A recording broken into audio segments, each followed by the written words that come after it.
Elena had always been known as the Iron Lady of the corporate world, a CEO who could command boardrooms with a single look and make competitors tremble with her decisions. But outside her glass office walls, she carried a weight no one could see. Her 6-year-old daughter, Lily, had not spoken a single word since she was a toddler. The silence had followed them like a shadow, one that no amount of wealth, influence, or medical expertise could erase. Doctors had explained that Lily's muteness wasn't physical. Her vocal cords were healthy, her hearing perfect. It was her heart, they said, that had shut down after the loss of her father at an age too young to remember clearly, but deep enough to scar. Elena tried everything: specialists, therapies, schools with programs for selective mutism, but nothing seemed to work. Lily's world was quiet, filled with sketches and notebooks where she communicated through drawings instead of words. Elena would sometimes sit late at night flipping through those pages, seeing houses, flowers, and stick figures, her daughter's silent cries expressed in colors and lines. No matter how many deals she closed or awards she received, she always felt like she was failing in the one role that mattered most, being a mother who could give her child happiness. On a rare weekend when she was not buried in meetings, Elena decided to take Lily to a local playground. Perhaps, she thought, being around children might bring some spark of connection. As other parents chatted and laughed, Elena stood slightly apart, watching her daughter sit quietly on a bench, clutching her small sketchbook. While the other children ran across the slides, swung high into the air, and shrieked with joy, Lily kept her eyes lowered, her pencil moving carefully across the page. Elena's chest tightened at the sight. She longed for her daughter to join in, to laugh, to call out even a single word. But all she could do was watch and hope. For a woman who had everything, Elena realized she was powerless here. The playground, filled with the noise of life, only emphasized the silence surrounding her little girl.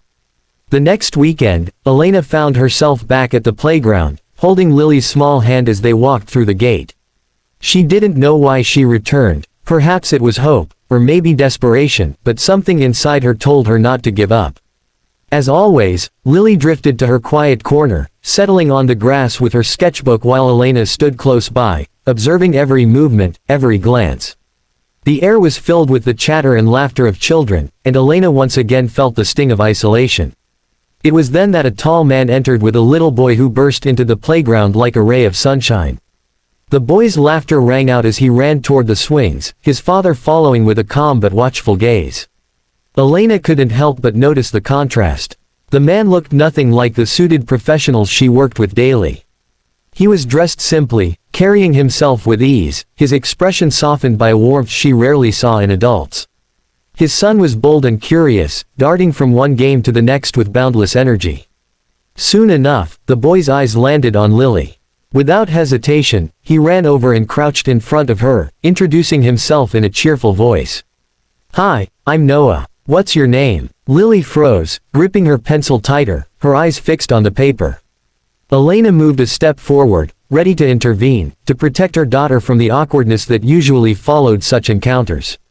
But before she could speak, the man approached, placing a gentle hand on her arm.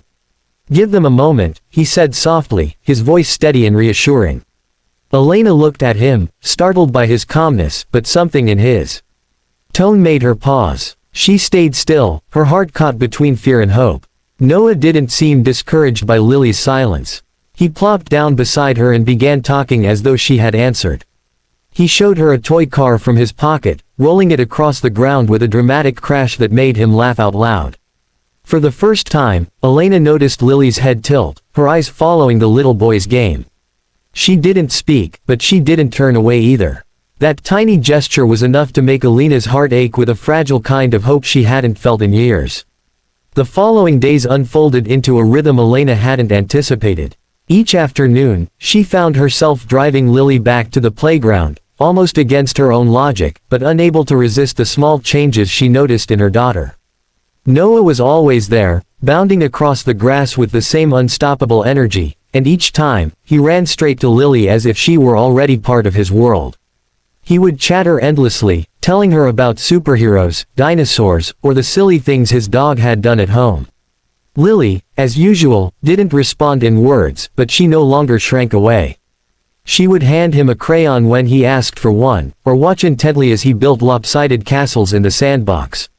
Sometimes, Elena caught a fleeting smile tugging at her daughter's lips, and the sight made her throat tighten with emotion. Daniel, Noah's father, often stood nearby, his hands tucked in his pockets as he watched the children.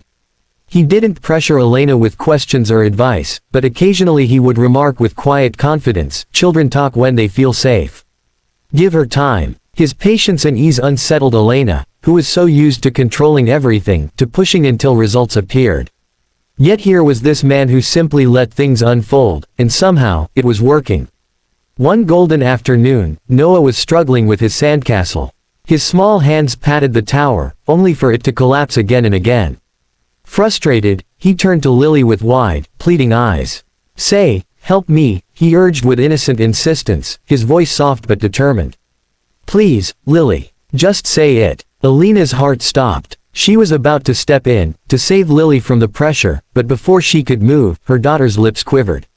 For a long, fragile second, it seemed impossible. Then, in the faintest whisper, Lily breathed out two words that Elena thought she might never hear: "Help me." The world froze around her. Daniel's brows lifted in astonishment, Noah cheered with delight, and Elena's vision blurred as tears spilled down her cheeks.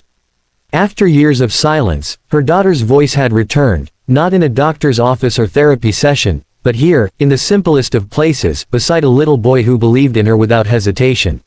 For Elena, it was nothing short of a miracle. Elena could hardly sleep that night. The sound of Lily's tiny voice, so soft, so uncertain, yet so real, echoed in her mind over and over. She had waited years for that moment, and now that it had come, she couldn't stop replaying it in her heart. In the morning, when she saw Lily quietly humming while coloring, Elena realized something had shifted. Her daughter's silence wasn't unbreakable anymore. There was a door opening, and at the center of it all was Noah and his father, Daniel. The playground visits became a part of their lives. Every time Noah greeted Lily, she responded more openly. Sometimes with a nod, sometimes with a shy smile, and occasionally, with a whispered word. It wasn't much, but for Elena, each sound was a treasure. Daniel encouraged the children gently, never forcing, never rushing. He seemed to know exactly when to step back and when to step forward, and Elena found herself watching him almost as much as she watched Lily. Yet, while her heart grew lighter with each passing day, her professional world grew heavier. At the office, whispers spread about the CEO who had been leaving early and skipping after-hours meetings. Board members eyed her with suspicion, warning her subtly that too much distraction could cost her reputation.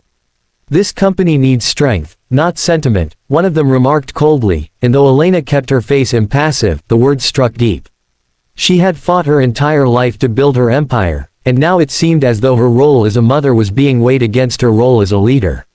One evening at the playground, as she watched Lily say, "Okay," to Noah's request to slide together, Daniel glanced at her. "You look worried," he said gently. Elena hesitated, torn between her instinct to keep her life guarded and the strange comfort in his presence. "I've always been told I can't have both," she admitted quietly. "That if I give myself to my daughter, I'll lose everything I've built."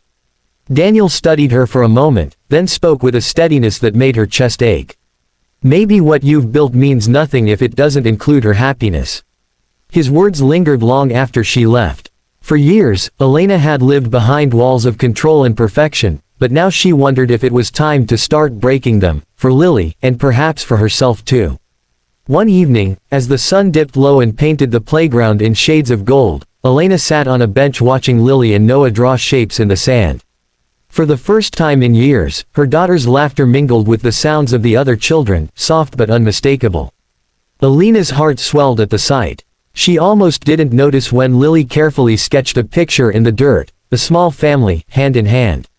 2 adults, 2 children. When Elena leaned closer and asked, "Who's this, sweetheart?" Lily looked up with clear, trusting eyes and whispered, "My daddy."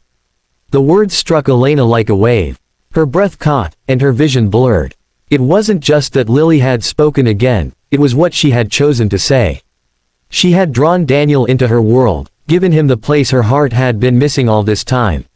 Daniel, standing a few steps away, overheard and froze, surprise flickering across his face. Then, With quiet tenderness, he knelt beside the children. "Is that me?" he asked softly. Lily nodded, and for the first time, she smiled fully, without hesitation. Alina's chest ached with emotions she could no longer contain: gratitude, fear, relief, and something she hadn't let herself feel in years: hope. She turned to Daniel, her voice breaking as she said, "You've given her something I couldn't. I don't know how to thank you." He shook his head, his expression steady and kind. "You don't owe me thanks. You've been carrying this alone for too long. But you don't have to anymore." Lily reached for Alina's hand then, and with her other, she tugged at Daniel's. For a moment, the three of them stood connected, the simple gesture stronger than any words. Elena knelt and pulled her daughter close, tears spilling as Lily whispered again, this time with trembling but certain clarity, "Mommy, I love you." It was a phrase Elena had dreamed of hearing but had almost given up on. She held Lily tightly, her heart breaking open and mending all at once.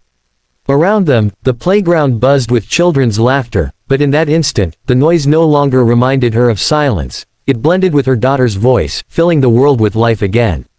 It was not just an ending but a beginning, a promise of healing, family, and second chances.